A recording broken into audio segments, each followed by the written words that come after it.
Niye yere koydun? Şuna gel bırak. Yere koymadın lan. Bu diyor da insan. Hürmetle yanaşır. 40 defa yardımını istiyorsunuz. Gettiğimiz yardımımızda Urbak'tan kardeş. Nerede getirsen Taş buranı. Ne biliyorum ben gollayaksız oğlum. Məni bir sənətə evim məni 100 il yaşatdım. Yaşadım buramda. Kalp sındırmağa ne var? Kalp kazanmak var. Esas o. Mən onun dalından getdim qapıya gedər.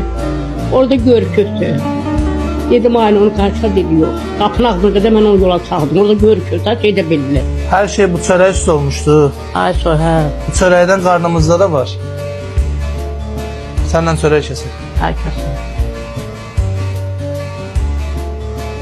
Ha bak ne çətinliyin olsa mənə də yaxşı. Ay sen sağlanma bəsdir.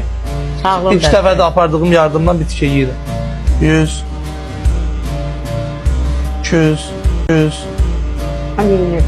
Sen de 300 Bu elle çəkilsə görürsün. 400 Ha, bu görür. 500 lira yalan.